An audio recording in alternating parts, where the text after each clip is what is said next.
What's good, everybody? Back with another one. Told y'all I was gonna be consistent. Today we just gonna do some more reactions. I still ain't got that capture card yet, but we're gonna do some reactions. Hey man, I'm on it every day for real. Trying to get up there. But without further ado, let's get started. How y'all doing today though? Man, I just got my morning jog in. We had a good day yesterday, coaching kids, football. Actually, youth coach.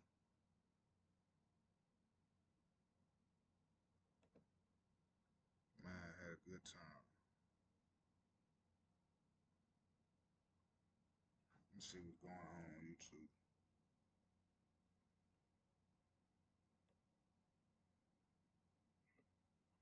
You know what? I never played Dragonball personally. I like this guy too. Let's see what he's talking about. Downy gives your sheets a delicate, fresh scent that breathes life into your laundry.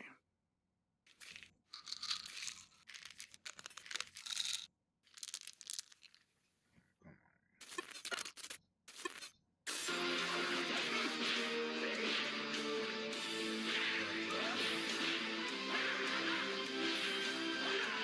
I take that back, Chad. I take that back, Chad. I did play this. I got very fond memories of this game. This game was like the Budokai series, but you know, I was disappointed in this game because it didn't go past the Cell Saga, I don't believe, and I was very disappointed in it because it wasn't like Budokai at all. Like it was like Budokai, but it wasn't. Budokai was real cinematic, and people don't give the Budokai series enough credit, especially Budokai 3. Now, one was, I mean, as a kid, one was epic for me, but one is no good.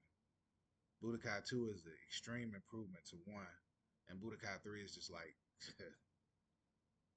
like probably one of the best Dragon Ball games I've played. I wish they would bring it back, but with a modern twist, you know. But yeah, let's watch the video, see what we gotta say.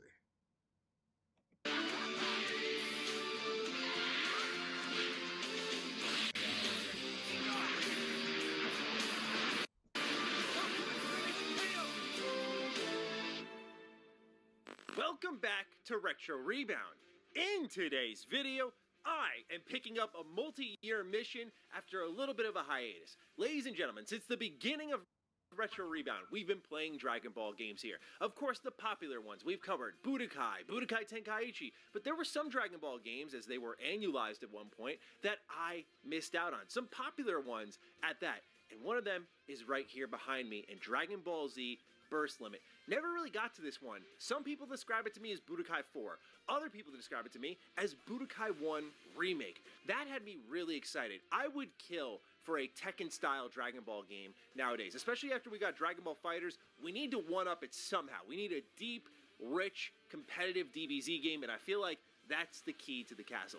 But today, we're talking about Dragon Ball Z Burst Limit, because I'm en route to finishing all of the Dragon Ball games. I still have a few left to cover here. Raging Blast 1 and 2, I know, that's my biggest blind spot for sure.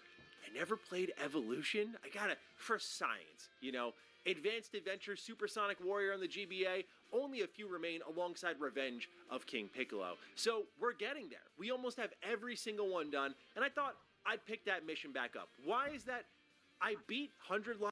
Bro, I believe if they made a modern day Budokai, bro, it should be tough. Last Defense Academy, it was like 120. I think they might have went wrong when they did Sparking Zero. Modern day Budokai.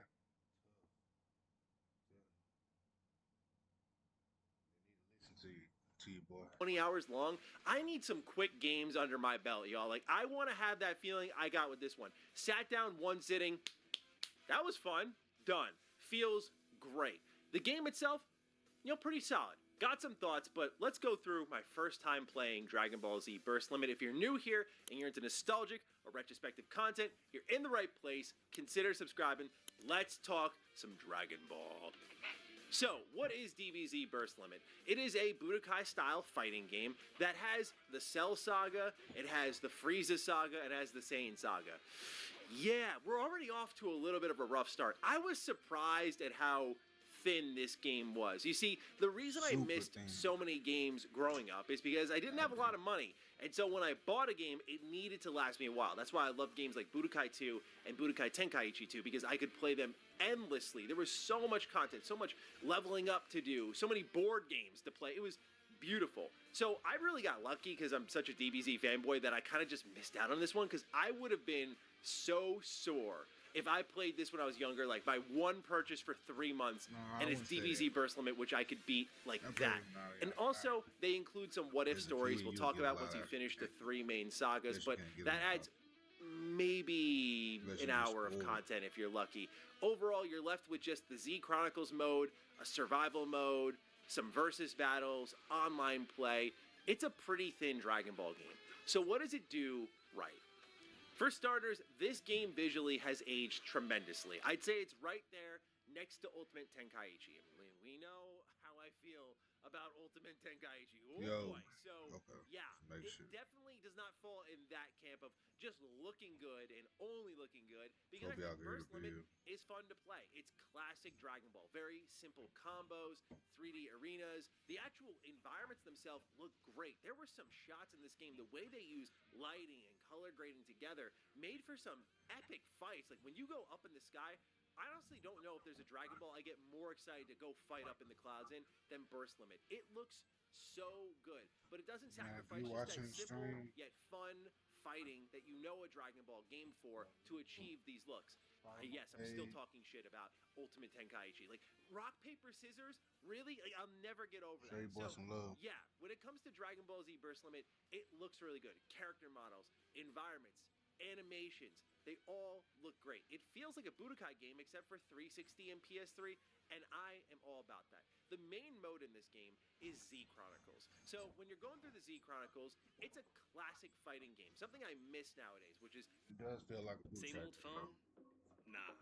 Upgrade to the new Galaxy Z Fold 7.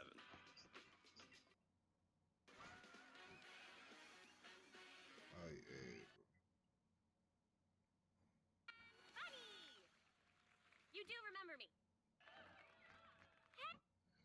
As you complete the stages, you complete the battles, you unlock all of the characters. They're not just given to you right away in this attempt to be an Evo-focused fight where they go, oh, we get it, you don't want to play any stories or single-player content, we got to give you all the fighters right now. I loved and still desire fighting games to wall off their entire roster until you play the bulk of the content. I remember when I was younger and there was like school recess rumors about what fighters were like hidden in Smash Bros on 64, and it was like, hey, if you beat the game on like max difficulty with 1 life, you'll unlock Mewtwo. It was like, what? Hold on, I gotta try that. And so back before, you know, just gaming without the internet, you had to be there. There was something really special about it, even if the internet allowed me to sit down and do this with all of you, where we just talk about these awesome games. But nonetheless, you go through the Z Chronicles. This is where the game, I think, slips a little bit, because the presentation is really nice, but the cutscenes are kind of stiff. They lack y'all gotta depth excuse my that energy. I think really I'm great kinda DBZ tired. cutscenes have, where it's not I probably necessarily slept about 3 elevating the hours. show. Then I It's gotta the work. abridged I thought version they of a was- couple I of gotta go to work. sagas. So it's just some basic run-of-the-mill fights. So I'm So when sorry you get to about the my fighting, energy again, kinda if you low play today. Budokai, I feel like you've played DBZ Burst Limit. I will say the ability to chain combos, it is this little bit of a hybrid between Budokai and Budokai Tenkaichi. Like, Budokai Tenkaichi has a lot of stun combos where if you charge your attack and you hit your opponent in just the right spot, it'll stagger them a little bit and let you lay on a couple extra hits. You can pull together some really nasty combos, especially mixing in Ki Blast. I did like the combo depth in this game. Very simple, very effective, but also a hybrid of a lot of the series that came before it. However, if there is one major problem I do have with DBZ Burst Limit, it's simply this, okay? In this game, they have this feature called dramatic pieces. So during certain stages of the fight, little cutscenes will play. And they're all pretty similar, but they'll trigger based on certain conditions. Your health is low, it might trigger it. You got hit by a particular Ki Blast or special attack, it'll trigger it. You didn't get hit for a certain stretch of the fight, it'll trigger it.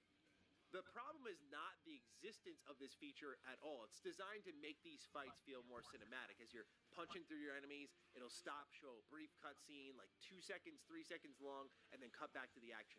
The problem is, when it starts to happen a lot, it interrupts the fight Swear. constantly. If That's that was so not true. bad enough, perhaps worse yet, is it interrupts combos. And I just don't know how this feature made it to the launch when it cuts out the main thing that you're here to do. It's a Dragon Ball game. You're gonna fight, fight, fight. Perfect. And then there's a feature in the middle of it all that stops the fighting. So if I have someone in midair and I'm hitting away at them, and it's like an 11-hit combo, and a dramatic piece activates, even mine, like even if it's on me, not like they're getting saved, I'll do something. Like I'm gonna hit them with this key blast, and all of a sudden that was a condition I just had to flip the switch on. Here comes the dramatic piece. It plays the cutscene, and then my combo's over, and both of us are standing facing each other. It sucks at times, dude, because some of these fights, as you get deeper into them, because these dramatic pieces are great on a mechanical level, and sometimes it'll increase the computer's difficulty level mid-fight. I love that. I love that the fights got tougher within themselves. Not just the setting you'd pick at the beginning of the fight, but that based on certain conditions you hit, it felt like the emotionality of the fight was real. I was about that. But because it stops your combo, if your combo gets stopped and the enemy's difficulty goes up, yo, the AI in this game is like Infinite World level annoying at times. For those who haven't played DBZ Infinite World, another game that we did a retrospective on, it is tough as nails in my opinion, man. Like, that game kicked my ass something fierce. Part of it was because the AI was really good, but also part of it in Infinite World was because of spam. I have never met more whack AI in my life than Infinite World, but I think, you know what, Burst Limit might take the cake here. DBZ Burst Limit will have these moments where I get the enemy to low, the difficulty will scale up, and they'll start. I got spammed one time with 5 Kamehamehas by Goku. And I was like, dude, this is someone, like, did someone take over this character? That's online player behavior. It's so annoying. Yes, you can vanish behind them and all that stuff. There's ways to get around it, but when it keeps happening and you lose fights that way, like by cheese, I mean, it's a stinky feeling because I'm gonna call myself out. There's sometimes, you know, when the computer's about to beat me, I might pull out a devious trick or two. But when it's done to me, it's the same thing as like health potions in RPGs. Like, I can restore my health, but you, when you restore your health, it better be like a one boss fight thing at most. I hate when enemies get to restore their health. It's a weird rule, but them's the rules of gaming. And so I feel like, yes, it makes sense why I'd start to get spammed, but God, they do it a lot. So yeah, that's what the dramatic pieces start to offer. The scaling mid-battle is cool, but when it gets to that point, it gets annoying. Breaking up my combos also stinks. But yeah, it's also a thin story. You don't really get to connect with these characters, understand why Dragon Ball is awesome, and then you get to the what-if stories. One of them is if Bardock survives. So the fight opens up.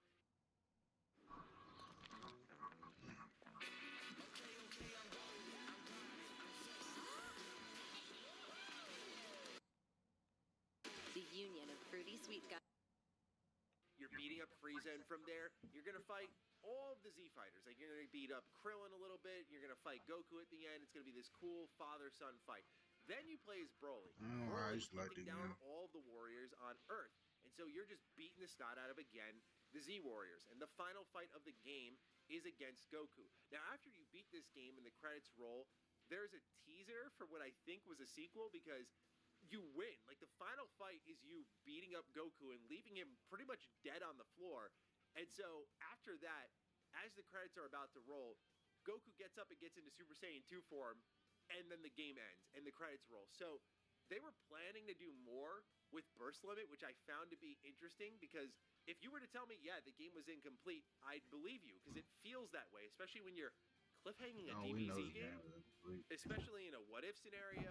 Like, I'm wondering a bit about The game should have went to the Saga, Buus what's going saga. on there. So, yeah, like, a lot of things came to mind immediately. But the problem is, to me at least, once you're done with Z Chronicles, there's very little to do. Like, I know tournament mode is very much the Budokai Tenkaichi thing, but Yo, no lie, it wasn't. The game ended too soon, but like, I ain't gonna lie, it was fun. From what I remember, I give it a solid 7 out of 10. and that's because it was lacking on content. But man, I had some very fond memories with that game. Tournament mode is not here. There's a survival mode where you can survive 100 fights, but that's just kind of bare bones. There's a versus mode. At one point, you could go online and fight. Obviously, no one's really playing burst limit outside of like me and maybe a handful of other people nowadays, where it's almost impossible to find a match. So that's really what you're left with. Now, as you're beating these Z Chronicle fights, you're going to unlock characters for your roster, but also ally fighters. These ally fighters will also trigger the dramatic pieces. So sometimes they'll come in and save you. This reminds me a little bit of what you got in Dragon Ball FighterZ, where you'd be able to have tag fighters come in and do like their abilities that sometimes would break you out of a combo if you timed it well. But because it turns into a cutscene and it interrupts it all and puts a couple of status effects on you, ignoring the whole difficulty scaling thing like, attack goes up or defense goes down or fatigue, these sorts of things. These are the characters and combinations that you can unlock. You can select different ultimate attacks. The key inputs in this game are really simple, like side B, down B, up B. Like it's just really, really simple, streamlined inputs here, but it's all about timing. The game is very much friendly to those who play defensively. For me, especially in single player Dragon Ball, and after playing like a 100+ hour game, I was in brainless Dragon Ball mode. I just wanted to beat some things up. Some characters I think feel way better than others. Of course, kind of like Budokai Tenkaichi, when you start to scale up in power to like Super Saiyan Goku, they have the craziest combos. But there were some characters like Android 17, Android 18. I thought they, during the Cell Saga, felt really good. And there's just something special about that Cell Saga, man. Every time I get there in any Dragon Ball game, it just takes me over. It's not even the nostalgia of it. I'm like, what a phenomenal story. Still to this day. Like, what keeps me turning the page really is just watching these fights play out and watching these androids develop and feeling sympathy for them, and then seeing Cell stomp out Android 16, which just pushes Gohan further, and Gohan keeps getting pushed. Like, it's so great. Again, the presentation kind of falls apart when it comes to cutscenes. Nothing really crazy there, but just seeing these characters fight and talk, it's awesome stuff. So yeah, ultimately Dragon Ball Z Burst Limit, kind of a bit of a mixed bag because, a lot of these Dragon Ball games, especially the earlier ones, like their goal was to bring the anime to life. I mean, the back of the box even mentions that, like, the visuals and the gameplay, it's really tough to tell what's the show and what's the game. And in a lot of ways, they do that. Like, there are certain clashes you do that still give me goosebumps, like really epic clashes where the camera's rotating, these characters are throwing punches and kicks a mile a minute. Like, that stuff's awesome, but I also feel like it's just such a thin game. Like, even for today's standards, I got this for like $30 off of eBay. It's still very thin. Even as someone who loves and appreciates pretty much everything Dragon Ball, yeah, I'm not like totally head over heels in love with this one, because I feel every Dragon Ball game has a gimmick, but this one just feels like a much prettier Budokai, which isn't the worst thing in the world. Like, definitely when I'm younger and I have more friends coming over my house, firing this thing up, doing a little bit of like the couch competitive play would be awesome. But nowadays, it's not like a Xenoverse or a Kakarot, or hell, we even throw out I a wonder, controversial I one wonder like if this guy a got Battle of Z, where anything there's like about this a unique Legacy gimmick. Goku There series. really isn't one here. It's just a very pretty Dragon Ball game for its time. So it lacks a bit of identity in the Dragon Ball Z game timeline for me personally. But I'm curious to get your thoughts. Have you played Dragon Ball Z Burst Limit? Where do you stand on this one? Overall, enjoyed my time with it, but I don't know if it's a DBZ game that I'll be running back to anytime soon. But I leave it in your hands. Looking forward to seeing your thoughts. Other than that, take excellent care of yourselves, and I will see you in the next Retro Rebound. Peace out. That's alright. When we bundle our home and auto, we save, and you just can't put a price on that. Let's see what else you got. What is that? I'm on the beach, Sam.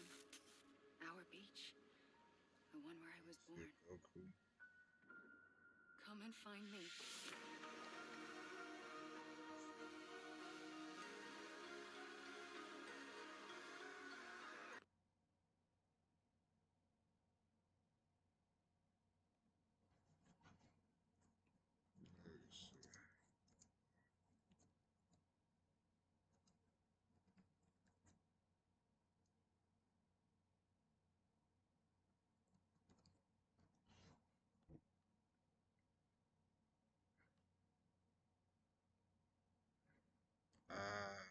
Legacy of Goku 2.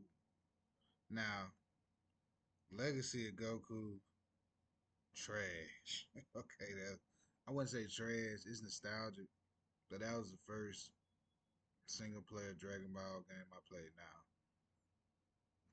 Legacy of Goku 2. Oh my god, it's so good. 2 and 3. Dragon Ball Z Kakarot should take notes from these games. These games go so hard, bro. I know Kakarot is kind of like the same formula, except in 3D. But Kakarot could have been a way better game than what it is, bro. We got the bare minimum of what a single player Dragon Ball game should be.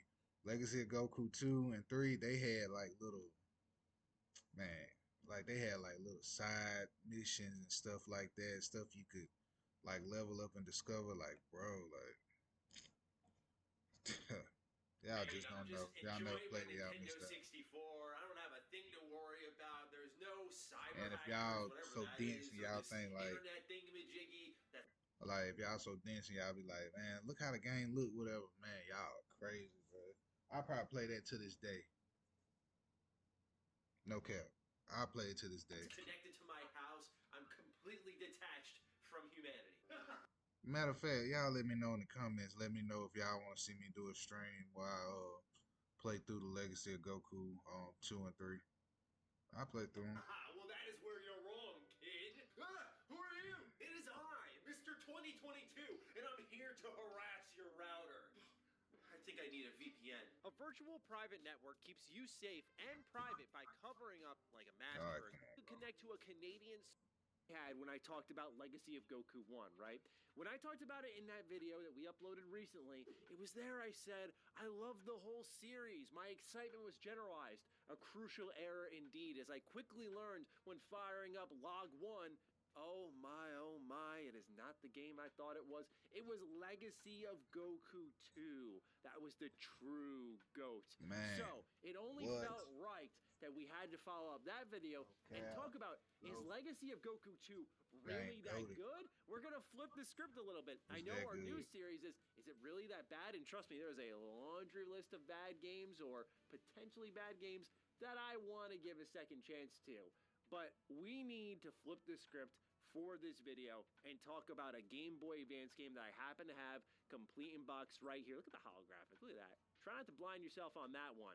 That's impressive, complete in box material there. But of course, we had to talk about Legacy of Goku 2, thanks to all of your support in the first video. And if you want to see Buus Fury, the third entry in the series, let me know down below. But with that, let's begin. We can actually do the complete in box experience for this game, unlike the first game where I only had the cartridge. So, as you can see, shing, sparkle, sparkle. You see the holographics. You see the silhouettes of the androids here in the background. Limited poster inside. Fret not. We have it on hand. Yes, I made sure to shop specifically for that one. It does make the game a little more expensive. You see Trunks here in the capsule. Love that stuff. All right. On the back, Man, next adventure awaits. Now, that's I made a nostalgic mistake as hell, in my boy. last video. I want to call myself out. Accountability, key here. So I said that they switched developers in the second I game. used to It love was that box always art on the the back. same developer. It's just that Atari had rebranded during this time period. So I had made the mistake. It was the same developer each step of the way. They just progressively made a much better experience, which is great. That's a much better story to tell than, hey, you screwed it up on your first try. We kicked you out and we brought someone else in. So my bad on that. Anyway, Webfoot responsible for the development of these 3 Legacy of Goku games. And don't trust your shirts to watered down detergent. Man, Legacy of Goku 2 and 3, bro. Golly, boy, they so good, man. Y'all just don't know. If you haven't played it and you like Dragon Ball, you gotta play it, bro. your next adventure awaits. A youthful yet mighty force arrives from the future to warn the Z Fighters. Now, play as Trunks, copyright. Vegeta, copyright. Piccolo, trademark? Okay. Gohan and Goku. And battle the ruthless I'm about to androids change the title before of my facing stream. the ultimate evil, Cell. Do you have what it takes to repel the power of these new enemies and save the world?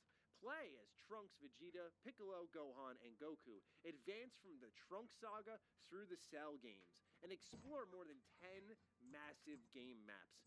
I can't begin to describe to all of you, number one, the emotion I experienced firing this game up for this video, and I'll get into that especially, but also how much of a dramatic improvement this game is. But first, the complete in-box experience. Now, this isn't my favorite GBA complete in-box experience. You'll see if you're looking from the top camera that this little slip here that holds the Game Boy Advance cartridge, it is unfortunately ripped through. You can't just buy a replacement of these, so it is very much loose on the inside. There's not much securing everything, so you just can kind of dump all of the materials out onto the table. So not crazy about that, especially for a $100-ish game complete in box. But what we have here is, of course, the cartridge. You know how it looks, but of course we want to display that. So label's looking nice and clean here. Official, legitimate copy of the game. No scratches on the back. I always look for the wear and tear here on the bottom for how many times it goes in and out of someone's Game Boy Advance. So it's just something in particular I keep an eye on because it can gray out, it can scratch up over time. But what you're really looking for here is the manual and the map. So let's start off with the map. Bruh, this is super nostalgic, bro. I had that map hung up in my room when I was a child. Bro, that's crazy. Because I think that's really important. They talked about 10 individual massive maps, and they weren't lying there. Here you No cap, it might be a hot take, but Kakarot can take notes, bro. I swear. see some of the enlarged box art. You see Goku, you see Trunks, the silhouettes I was talking about. You'd love to see all of that. Here on the back, however, you have the various game maps that you can go to. Now, this is important because one of the big improvements they make in Legacy of Goku 2 compared to the first game is they open things up. So there are certain points on the map that you'll be able to step onto, and you'll go into an overworld section. Now, if you recall in our Dragon Ball Z Budokai Tenkaichi video, I talked about how Budokai Tenkaichi 2 is my favorite, particularly because I love the overworld. I love flying from point A to point B and going to these destinations and fighting within them. This game, because it was more exploration focused, it was even better. But it was so impressive to see them go from the, if I were to be very brutally honest, abysmal Legacy of Goku 1, where it was very narrow, very limited, very crammed, to so much more openness in the environment and exploration, where you even had that world map that you'd fly around in. This game map represents all the different places you can go, and so it was really awesome to have. And also, keep in mind if you begin shopping for something like this, that not only does Legacy of Goku 2 have the game map, but so does Buus Fury. Good luck on that one. Tough to find just a complete box copy, let alone one with a map. And then, because it's Game Boy Advance, let alone one that's in great condition. But now the manual, then we'll talk about the game. So this is a thicker manual, and the condition of this compared to the box, it's very, very crisp. But cracking it open, good news, it's colored. You can see, is that Haruto? No, that's Cell. That's Cell in the, actually I can't tell. No, that's Shenron. I couldn't tell who that was. At first I thought it was Harutogarn, then I thought it was some weird form of Cell, but it is indeed Shenron. You can see that a little more clearly there in this image. I love the little thumbnail picture here on the bottom right corner of Goku going Super Saiyan. I just feel like as time's gone on, I love Dragon Ball, by the way. I'm a huge Dragon Ball fan, but it's sort of lost its edge. Bro, after this video, we're going to Cell look at the Legacy of games Goku were 3 supposed to be video. the end of Dragon Ball. Think of that moment where Vegeta Cause man, I ain't gonna lie. Legacy of Goku 3 is the best one. Now, I will say this for sure. That Legacy of Goku 3 is better than Dragon Ball Z Kakarot. I don't care. I said it. I said it. I don't care. It's way better than Kakarot, bro. You gotta play it, and you gotta 100% it. Like, you gotta do everything. standing there, when it's all said and done, all the Z fighters fly away. They carry off 18. They're all just standing there, and Vegeta's talking to. I don't want to give any spoilers, but they got, man, tell you, they got content in there where, shoot, you just don't know. They got more content in that game than Kakarot, and it's a GBA game. Kakarot, even though Kakarot's dead, and he's saying that he is not a warrior. He'll never. Not more content than Kakarot as a whole, but what I'm saying is in the Buus saga, they got more content than Kakarot. I promise. Kakarot skipped a lot of stuff that Legacy of Goku 3 got in it right now. Man, games are so different now, bro. They just throw us something together and get it gone. Like, bro, they could have made Kakarot so good if they just based it off of that and just made better fight. That's it. never fight again. He's lost his fighting spirit. It left him with this conundrum. If they ended it there, imagine the emotional depth that scene would have had. So this is why this game has emotional weight, and you'll feel that in the soundtrack. When I fired this game up, I just gotta say, you get to Goku's house as Gohan. The track that plays, I was brought to tears, man. I was like, oh my god, I feel like it's 2003 again. Like, there are some tracks in video games, as you all know, that you hear and you're like, life itself stops. You're just, whoa, hold on. I need to take a breath. And that was one of those moments for me, which is rare because you just don't expect it. It just happens. But when you hear it, you get transported to where you were when you were playing the game. And for me, it was my Mimi's car. I remember I told this type of story a bunch of times, so it shouldn't be brand new. But I traveled a lot to my brother's baseball games. The way I stayed in video games while that was happening was my PSP and my Game Boy Advance. And I remember it was a drizzly, rainy day, but I had the Game Boy Advance in hand. I was chilling there in the car, playing through Legacy of Goku 2, and there I was in Goku's house, and that song matches really well with the rain. So it was just like a perfect combination. And hey, just on a personal note, I opened up the window, it was raining out. Really, really special moment. So yeah, it was a tearjerker moment. That's what games do to me, man. I gotta be honest, as I get older, they just hit a little bit harder. But anyway, back to the manual. You'll see here they do walk you through all of the new mechanics, the save points, how they work in this game. They're Capsule Corp circles. You just stand on them, press the A button. It saves for you. You move on. The obstacles, the world map signs, that's where you end up flying in the overworld, like I talked about. There is a mini-map that you can eventually get, which I believe is through the Scouter, I want to say.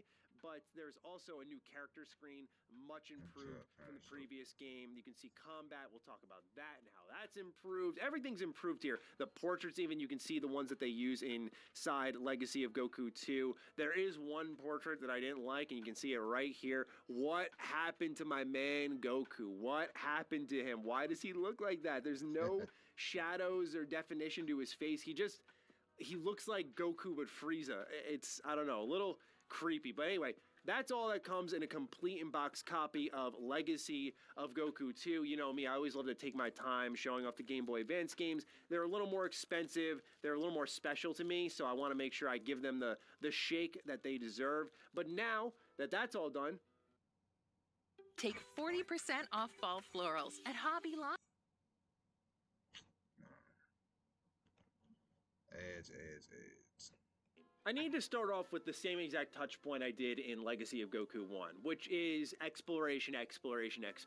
One of the things I said that was at least redeemable about the first game was your ability to go from point A to point B and what you'd see in between and how it built out the Dragon Ball world a little bit more. What I absolutely adore here with Legacy of Goku 2 is it answers those complaints I had in our last video. It was there, I sat down and went, hey, I just want to go inside Goku's house. Why can't I do that? This feels like a very small ask. And here in Legacy of Goku 2, you have a multi-floor house. You get to explore, see Goku and Chi-Chi's bedroom. You get to see the living room with the TV. You get to answer the phone at one point. I know this all sounds silly. You get to study as Gohan with his math book.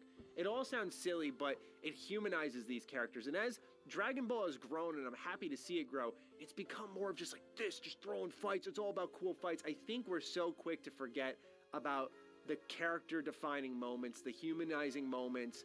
And sometimes one of the things I did like about the superhero movie, there's a little more slice of life in Dragon Ball, and I feel this game explores that in the right way. It doesn't sacrifice pacing, but it does allow you to experience some coziness, enjoy the world a little bit more. Now, one thing I noticed right off the rip as well with this exploration is the collision detection is so much better. I talked about it in our last video, how when you're exploring Legacy of Goku 1, it's like every 5 steps I'm hitting into something. It was not open up enough where every single obstacle in the world just stopped your momentum. And I know that's really hard to do in a 16-bit top-down action game, but they managed to pull it off. It was something spectacular, quite honestly. But here in Legacy of Goku 2, it seems like, again, they took a look at what they did wrong and reacted to it properly. They opened things up, much more open-ended. With that collision detection not being an issue, you could start sprinting from point A to point B. If you double tap the control pad, you would zip to where you need to go. That was awesome. So really on an exploration level, what you're seeing, what you're doing is just fantastic because it controls better, it's designed better, and then you get to the good Dragon Ball flavoring, like being in West City and going all over the place. I talked about Dragon Ball Z Kakarot.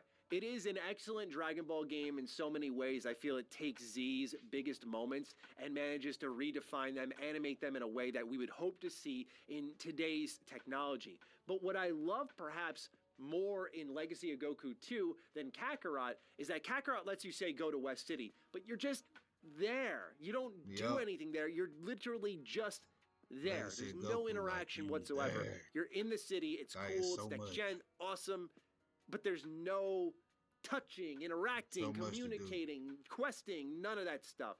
Whereas in Legacy of Goku 2, you can go to Capsule Corp, you can find an unmarked quest, talk to Bulma. Bulma will say, hey, can you go to this shack over here, Circuit Shack? It's there, they're gonna give you an item for your scouter. Yup. This is an important optional item. Granted, actually, I shouldn't say unmarked, it is marked in your journal, but it's just an off to the side thing. You can talk to Briefs, he's gonna tell you about this is unmarked, finding the golden capsules. There are Man, 25 dude, in the game. swear. There's just those little moments there. You can go to all stores, you can Kakarot buy a ain't got nothing on sandwich, that, you bro. can find a cookie that someone gives to you, you can find healing items, power-up items, you can use them specifically for certain characters.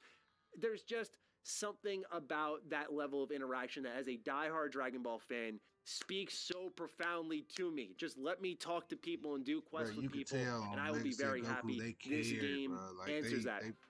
But I have they to took say, their time, as I bro. listen to the soundtrack, the And way it there's so starts, where much you're in there, playing as like, would be Trunks, you're spoilers, playing like, with if I told adult you, like, Gohan, right? He's some about to go secrets into that's the on there. destroyed West City, the one in the future. He's going to fight on his own with one arm cut off, as we all know. A very dramatic, emotional point in the Dragon Ball story. But what I think, again, conveys that feeling of this was supposed to be the end of Dragon Ball Z was that the soundtrack is very melancholy. From Goku's house to the opening scene in the game, there is no feeling of hope. Immediately when you're on Earth, everyone's saying they're going, we detect Frieza's energy. Obviously we know that's when Trunks shows up with a sword, chops them all up, then does the blast of all blasts, sends Frieza to the Dark Realm, and that's it for Frieza for a while. And until they decide to bring him back with like every other villain in the series, because just the That was creativity is crazy. going down, Non-canon I stuff they suppose. try to But make it fit on. I there, digress. So, like, This, you just don't know. again, felt like a Like, really serious tale, but it's those Buus in-between Fury, they moments that tried to do the define it same all. thing, So yeah, like, exploration, non-canon stuff, they try to make it exploration, fit. tone, Like, tone, it go tone, hard, though. really does a lot of the heavy lifting here. But it's also the writing's better, the character portraits are better, the legibility of the text just boxes leave it is a there. million times better. Almost spoiled. Everything here is If you never better. played it. Perhaps what for some may not be better, but I do enjoy, is the leveling system. So one thing you'll do is as you pick up items in the world, you'll power up your character, but as you beat up enemies, you will level up. Because combat does not become this slog fest, it is still structured the same with throwing punches, shooting ki blasts, that type of stuff. But because the hit detection is not, we'll say, garbage, it makes it where Your I can game's actually loaded. beat up an enemy without taking 3 hits and being at this much health. So leveling up is much easier, it's done quicker, it's more enjoyable, it's such a vast improvement where actually there's knockback. So when you throw a punch and you hit them, oof, back they go. And then you can reset, hit them again, maybe punch and then throw a ki blast, punch, shoot out a Kamehameha, whatever you want. Like that's what we're looking for. Now, the reason leveling up is important is because you're going to have these moments in the game, which they introduce to you very early on, where they're literally level gates. Like, they will have a number, and you will need to be that level to break the gate down. So there are times you will have to go back and grind. Some people actually don't like this. For me, again, I find that the grind is much more enjoyable. And I think because of the way you explore the world and the side quests you're going to do, that it doesn't stumble as hard. And especially because, again, in hindsight, when you look at Legacy of Goku 1, I was grinding to get health back. I was grinding to level up so I would get this much health back. That is not how it should be structured. Again, one thing Legacy of Goku 2 does really well, it intelligently utilizes the respawning of enemies. Obviously, due to the limited memory within even a Game Boy Advance cartridge, you couldn't have every area you go through be completely wiped out permanently once you're done with it. So you could enter and exit an area over and over, break open the rocks, and recover some health. That type of stuff is there for you to do, and it does work in the game's favor, albeit it's a little bit of a disconnect, right? I'm breaking this rock, I'm leaving the screen, I'm coming back, I'm going to break the rock again, I'm going to get some health. You can do something like that. I never felt I had to, but you can do something like that. So there is a little bit of that grind there, but I don't think it is as extreme. I think even though if you don't like the grind, the exchange you make with exploration, open-endedness, and that world map is so worth it, where I think this game really does hit the nail on the head. And then you combine that with being able to play as other characters, right? Where it was Legacy of Goku, so you were just playing as Goku for the game. Where this game starts you off as Gohan, you just start transitioning all over the place and leveling up with different characters. That's what it's about, man. And especially because some of these places are limited to certain characters. So there is a degree of you can go and backtrack and find hidden items, which I loved, man. I love doing that. So you can go and play as Vegeta and go to the wastelands. And when you go there, there is a specific door that only Vegeta can go through. Cool. That's what we love to see, man. That level of, I don't want to say replayability, but depth, where I can go straight through the story, or I can go over and explore here and find new items and complete quests and beat up more baddies, that type of stuff. I do think the key balancing still needs some work. I think it's kind of strange that you can't just stand there and charge your ki, but I guess it would kind of break the game if you could just shoot from a million miles away and then recharge and then do it again. But I just feel that would fit what every other Dragon Ball game does, where you can stand there and actually charge.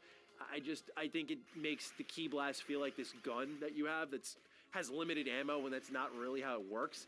But I digress. It is something that can recharge through items. You can get items and put them in your inventory, and you can recharge that way, which I just want to shout out as well. The quest log in Legacy of Goku 1, I don't even know if you could call it that. It was just a list of names of quests that you have. But this game, it has a gold star, a silver star, a bronze star for what the level of priority is to the player. Like, this is your gold star quest. This is the main quest. Everything else, like sub quests, not important, optional stuff, but it labels them properly. Like, go visit Bulma at the Capsule Corp. Go find this person at Circuit Shack. It's like, okay, in West City. Okay, West City, where's Circuit Shack now? That type of stuff is awesome. I will say, though, sometimes navigating is tough. The way that West City is set up, because of how art was done back then, this is where 16-bit kind of betrays you as you look at the world map for that, and you'll see these little icons, and I'm thinking to myself, where am I supposed to exactly go here? I'm trying to figure this all out. That can be frustrating, especially when you're trying to get to Goku at that part of the game as Gohan, and he's behind a Mr. Hercule float. And you want to get to that save point. So what I had to do was fly back to Goku's house to save again before I shut the game off and moved on to record this video. So it was just one of those moments where, again, the game's a little old, but such a vast improvement. So great to go back to it. So that's all I got to say about Legacy of Goku 2. Yeah, it is really that good, I think. And I'm excited to provide you are all interested. Let's see about Legacy. Oh, damn. Legacy of Goku 3, a.k.a. Buus Fury. Best. Sweet and chewy outside, soft and tart inside. Sweet tart! Is that fact of my life? Let's make a friendship bracelet. Should I do purple or...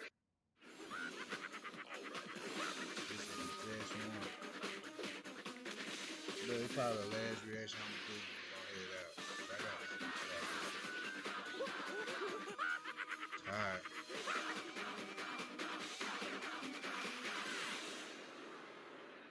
Welcome back to Retro Rebound. In today's video, we are doing something that Star Wars Knights of the Old Republic never did. Complete a trilogy. Ladies and gentlemen, today we are getting into Dragon Ball Z. This series. Do you want to see me do more Dragon Ball games? I was spinning my wheels a bit thinking what we'll do next. I was wondering how y'all felt about the Naruto Ninja Council games. Maybe that'd be fun. I just like that we have a series where we're digging back into Game Boy Advance RPGs. So let me know what you're thinking. My head also went to Dragon Ball Z Attack of the Saiyans, which is a turn-based Dragon Ball RPG I've never played. So it's up to you. It's in your hands. Give me your feedback down below. With that, if you're new here, you're into nostalgic and retrospective content, you're in the right place. Consider subscribing. Let's go back to the little handheld that, as I always say, always could, the Game Boy Advance, and fire up Dragon Ball Z Buus Fury. Now, you may notice this case it's in is a bit different from what I typically use for my Game Boy Advance games. I don't really see like a flimsy plastic box. It'll keep it from getting corner wear, but that's it. This is a, listen to that.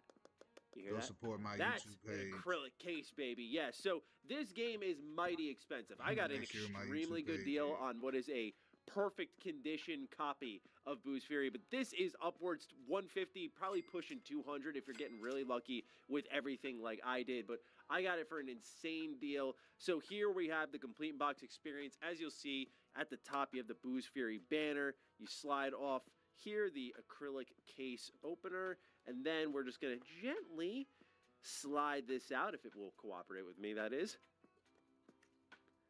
All right, there we go. I'm going to be very gentle with this. It's like I'm defusing a bomb right now because, again, just taking a look at this. Normally, I don't admire my collection in real time. I just get right into it, but this is literally a perfect condition copy, like fresh off the shelf. I couldn't believe it was real. Anyway, let's get started with the back of the box. My Who YouTube must page be is Chef stopped? Boy All Audi right, Game. simply put, That's the last great enemy of Goku and the Z Warriors must be defeated. Only by using all of your skill, teamwork, and training will you take down the evil Buu. Play as Goku, Vegeta, Gohan, Goten, and Trunks. Create fusion characters, Gotenks and Vegeta, which you do through a mini-game. Create the best character to dominate each mission, and unlock a surprise bonus character. So this was the final Legacy of Goku outing for Webfoot, the developers of the Legacy of Goku series. Let's go ahead and pop this bad boy open. Decorated tabs always get me going. I love how there's art here on the front of the tab as well. Just a high effort level of box art here. Let's go ahead and pop out the cartridge. As you can see here, boom, Buus Fury, just exactly as you remember it.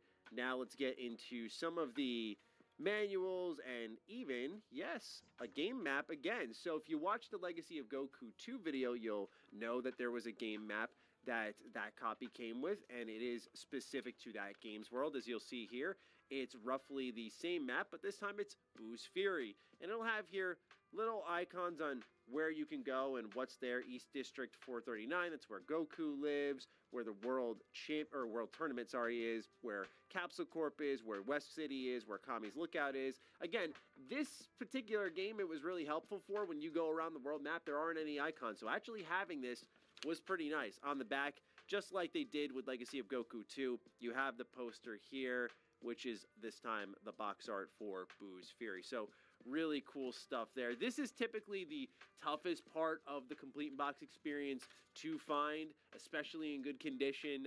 Again, extremely rare find to have it in this quality. So as always, the precautions booklet that you see in most complete Game Boy Advance games. And then here we have the manual. It is a thick one, but that's, I believe, because it comes in multiple languages, so they kind of just stacked it up. I love the prologue page here with Gotenks, and it walks you through what's happened since the Cell games, which is where Legacy of Goku 2 had ended. You see the Game Boy Advance SPs in some of the art now for the instruction manual, because that was becoming the more popular console. This game came out in 2004. A lot of stuff hasn't changed with this game, so a lot of things you're going to see here, the Scouter mode, things like the save points, how they function, all that's going to be similar, but otherwise it's a great manual using a lot of big pieces of illustration on its borders and keeping all of the text tiny and tight, using gameplay screenshots to represent what they're talking about. Super Saiyan mode in this game is dope. Fusion, again, really cool. I love this shot of Gohan here. Again, they absolutely killed it here. The illustration of Goku on the left, although that looks, based off the trimming, like a bit of a cutout there. A little bit of crop job, but I'll accept it. Anyway, that's what you get here. It's actually not multiple languages. It's just a very thick manual here with the credits in the back. And so that is a complete in-box copy of Dragon Ball Z Buus Fury. Again, pretty expensive, so take it in, absorb what you have here. But now, let's not delay any further. Let's get into the game itself. First thing I recognized was the art style. Of course, I love this 16-bit art style that was pioneered, really, I'd say, on the Game Boy Advance for my generation, because we were transitioning into 3D games with the Xbox, the GameCube, the PS2, and that brought a new era of wonderful video games. But I'll always have an infatuation with, of course, 16-bit pixel art. To me, what stood out here was almost a mastery of the style that they began with in Legacy of Goku 1, where it was a little rough. The character portraits weren't there. The actual look of Goku was a little funky. The world sprites weren't quite there. It feels like now everything's been truly cleaned up all these years later. So these are things, again, like Goku's creepy portrait from Legacy of Goku 2, where he's kind of smirking like, hey, what's up? None of that. That's gone now. Now you actually have normal Goku with his bubbly smile. I'd love to see that because I was getting a little freaked out in Legacy of Goku 2, especially because they perfectly synchronized that moment with where Gohan thought he found his dad, but it was actually Frieza again. That type of stuff I like, but I thought it was a design choice, and turns out when you see Goku again, it's actually his portrait. So they fixed that, maybe a bit of a nitpick, but again, I'm playing this on a modded Game Boy Advance. I made this myself, so it does have an IPS screen, and the colors here really pop. If you have the opportunity to play, well, any of your childhood classics, but especially Legacy of Goku, especially Buus Fury, these games really are standouts to me, especially in the early goings. Some of the color pop here is just fantastic. So to me, that was the immediate takeaway. It was, oh my God, they really have nailed this art style. Beyond that, though, the game itself, a little bit of a stiff intro, I would say. They kind of go, hey, by the way, you're going to grind in this game. And I just feel like grinding can be okay, but there's a tactful way of presenting it to the player. And I'm talking, this is the first 10 minutes. They go through a pretty janky tutorial where they go, talk to these fighters if you need any advice. And they'll say, press the A button to a melee attack, press the B button to energy attack. Okay. Sounds good. I already played these games, but for those who haven't, that's great that it's there. But then you beat up a bunch of enemies. You get to a level gate, which is something that was already in the Legacy of Goku series, so this isn't new. But after completing the only content that's available, you're 2 levels short and they send you back. And I get it's the introduction of a mechanic, but this is peppered throughout the whole game. So to me, it was a very obtuse way to introduce there will be level gates. I think you don't have to break that down for the player and say, hey, by the way, you're going to have to go back and level up. And I just feel the reason why it became a problem here, for me at least, less than what it was in Legacy of Goku 2, is simply that, as always, I thrived in embracing the little bits of the anime or exploration of areas that you couldn't see much of during the show. And here you get much of the same. But I struggled to be distracted, if you will, from the grind because while it was faithful to the anime like Legacy of Goku 2, there was also less to surprise me. So let's roll back the clock a little bit to a video a couple of weeks ago. We played Legacy of Goku 1 for the first time. I complained about hit detection, collisions, you're just bumping into walls everywhere that don't even exist. The game was sloppily put together. The writing even was terrible. There's no character portraits, no personality. It was legitimately... Yeah, Legacy of Goku 1 was terrible. Playdate, you bring your A game. Ready to score? You bring your A game. I think it was a whole new company that came in and made Legacy of Goku 2. A bad video game. You hop into Legacy of Goku 2, and you'll make the same mistake I did in that video and say, oh, it's a different developer. Nope, it's not. Nope, it's not. Yeah, you think it's someone else, but they had some time to really put together a competent game here, and the leap was tremendous. Not only was the quality there, they had the Bruce Falconer tracks, you had the open world, if you will, exploration, where you could fly around the map, as I showed you with the game map. There were so many improvements. Again, the hit detection was there, it was better. It was less grindy in my eyes, maybe because of the new features they introduced, so I was happily engaging with them.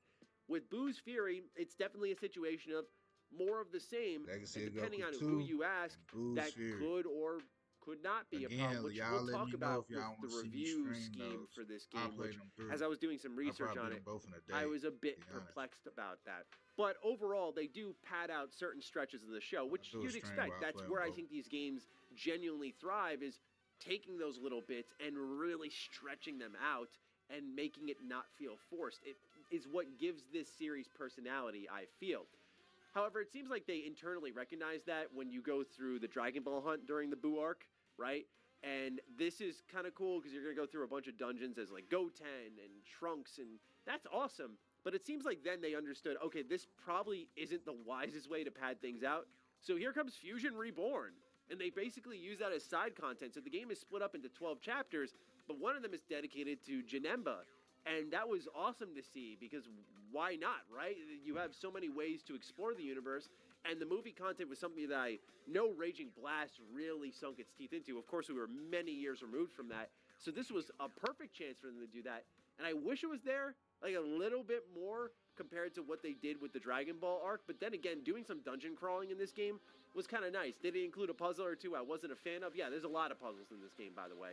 But ultimately, I liked that approach. So as the game went on, I liked it a lot more and started to grow fond of it. But it was a little bit of a struggle, comparatively speaking, from Legacy of Goku 1 to 2. And I think that's fair, just again, given the idea that there was such a tremendous leap in quality all across the board. It was hard to argue how you could ever imagine enjoying Legacy of Goku 1 compared to the second game, unless it was complete nostalgia. So on to the gameplay changes. You can put on equipment now. Small, but good change. You know, you already saw this is supposed to be an RPG series. I think the bare minimum an RPG series should offer you is the ability to throw on equipment and they have passive effects. So you'll have things like the 1-ton or 100-ton equipment, and it'll slow down your character, but you'll get more experience. This goes back to what I said about the stiff entrance, because the first piece of equipment that you'll put on in this game is the 1-ton equipment, and that increases the XP that you get, and they still make you grind. Like, what? I can't wrap my head around that. Clearly the XP payout balancing was not where they wanted it to be, so they had to create items to circumvent that situation. But I digress. The actual equipment system here is cool. It's nothing you haven't seen before, but the fact that it's in Dragon Ball with all the other things this game offers makes it a lot more appealing, quite frankly. So you'll find these throughout chests, but also as you're beating up enemies, you can manually increase your stats when leveling up. This is something, again, that you haven't seen before, but again, given how wonderful the rest of these games are, it feels like they were just plugging in these missing RPG features and giving you a little more agency over your build. It's not like you're going to make Gohan a healer or something along those lines, but just the feeling of, hey, I did something too. It's kind of nice. I also just like tweaking numbers in these games. It's the only time I like some degree of math, although you don't have to math out a build here, but it's something I do enjoy, watching the stats rise. So, again, very much appreciated. Speaking of levels, one thing they did here is when you begin the game, you start off at level 60. I love when games do this. This stood out to me particularly probably because I'm playing Trails right now, as many of you know. I'm going through the whole series. And one thing Trails does really well is it starts you off at a high level. They don't say, oh, you're level 1 now, like, for example, Kingdom Hearts does. It carries it over and makes you feel like you've actually done something. And what you did in that previous game actually counted. You're not just level 1 again because JRPG the game. So just like in any great JRPG, here in Buus Fury, again, you start off with Goku at level 60, and by the time you're nearing the end of the game, you're going to be in the level 130s, 140s, 150s, 160s. I love when you see that level just go infinitely higher than you could have ever dreamed of. When you end the game at 112, what an unorthodox number, but man, that's awesome that I really went that far. It to me feels empowering. What's also empowering is that I don't have to scavenge the field for food anymore. Frequently, enemies will drop food items. So what you'll see in Legacy of Goku 1 and 2 is sometimes you have to go back out of a loading screen, come back in, and fight enemies for them to drop health. Now you can get food items off these enemies frequently, and you can use those to heal up, and you'll have plenty of them. That brings me to a complaint that I personally have, and I've seen, again, based off the reception of this game, others had, which is it's very easy. And wow, have things come full circle. When we started this series, we were talking about how Legacy of Goku 1 was unfair, terribly balanced, and way too difficult. Mostly due to its hit detection, its setup of combat, the damage you would do. It was just terribly balanced. But now, one thing they did remove was the ability to bounce off the wall. So when an enemy gets hit in Legacy of Goku 2, you'd see them hit off the wall, and they come back out into the center of the screen. This would make it where you couldn't just corner an enemy and just tell them to fight back and just keep hitting them. That doesn't happen here, okay? Once you put them in the corner, they're there. That's it. That's all there is to it. And that's fine, I guess. I would rather maybe this than what I experienced in Legacy of Goku 1, and I imagine that was Webfoot's mindset as well. Well, do we avoid the problem here or not? But again, this is where you just change something that didn't need to be changed. Like, I just like that there was the wall bounce there, so it kept me moving, kept me thinking. Even if it wasn't super difficult, it gave the boss a chance to fight back, increased that challenge, where this game became far too easy, and again, made that grind set in a little stronger, because now I'm just breezing through things. Nothing's really a challenge. and I'm forced to just farm XP because I didn't meet the level requirement for whatever reason. Alright, so I wanted to talk about the review situation with this game because I found it very fascinating. I looked at the reception of Legacy of Goku 2, and it was a really strong reception. And in fact, there were sales that were marked online for it where it sold over 600,000 copies. It did really well, and it makes you wonder why there was ever a name change here. Why was this not Legacy of Goku 3? Why was it Buus Fury? I rattled my head about that a little bit, and there's no statistics either for Buus Fury on how well this game performed. Now, it's a Dragon Ball game. This was at the height of Dragon Ball love. You know, Budokai was just rolling out and whatnot. So this was certainly a time where I think just Dragon Ball would sell itself, and whether or not we have figures, we can assume that Buus Fury was probably a profitable game. But I don't know why they shook up the name and the branding in the first place. However, again, back to the reviews, the reception of Legacy of Goku 2 was quite good, whereas Buus Fury was less favorable, very mixed, in fact, sometimes downright middling. And a lot of reviewers just cited it was too easy, but it was a fun action RPG, but they never really went in depth on why the game wasn't good to them. And to me, it reminded me as a diehard Mega Man Battle Network fan, what we as a fan base went through when our series went on too long for certain reviewers. And it's so scary making games because sometimes you're just the whim of someone's mood. And you could just tell here, people were just tired of this type of game. It's not a bad game, they were just tired of this type of game. Like, we don't want this anymore.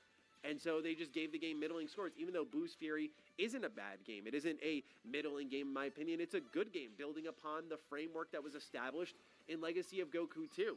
But with Mega Man Battle Network, the same exact... Toss. Wash. Wow.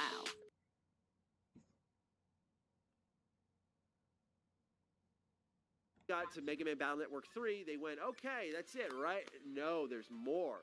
And there's more, and there's more, and they're doing the double versions. And I get it. It was a lot of Mega Man in the early 2000s. I was eating good. I would love for that. Don't get it, because I feel like sometimes the review scene just isn't fair to these types of games. But all in all, Legacy of Goku, I just called it that by accident, Buus Fury is a great game. Yes. I don't like it as much as Legacy of Goku 2. That certainly stands as my favorite. Of course, the Cell arc is my favorite arc in all of Dragon Ball. So it stands to reason I would be a little bit more favorable toward that. But when it comes to Legacy of Goku 2, the improvements are much more apparent. But just because there wasn't that gigantic leap here into Buus Fury, I think that's fine, because what they established in Legacy of Goku 2 was the framework we were looking for in 1, and then Buus Fury plugged those holes. The stats when leveling up, the equipment. I think the way the game is padded out in certain ways is much more intelligent than other Legacy of Goku games. Just the features in Legacy of Goku really caught my attention more and distracted me from the otherwise unnecessary padding that was going on. I wonder how these games would function if they just didn't have level gates. But those are my thoughts, and I do hope one day that we get some type of Legacy of Goku trilogy on Switch. That would be absolutely incredible. But until then, that's all we've got for this trilogy, and I ask you once more, if you got this deep, to share your thoughts down below. What do you want to see when it comes to the next? Is it really that bad? Is it really that good? Do you want to see more Game Boy Advance games, more Dragon Ball Z games? Do you want to see Naruto Ninja Council? Speaking of Mega Man Battle Network, do you want... Yo, I appreciate y'all for stopping by. Man, I'm about to take me a nap before I go to work, so. But, check out my YouTube page at Chef Boy Audi Gaming. I upload my videos there too if you want to watch them at a later date. Appreciate y'all, those who came in. And hey, until next time.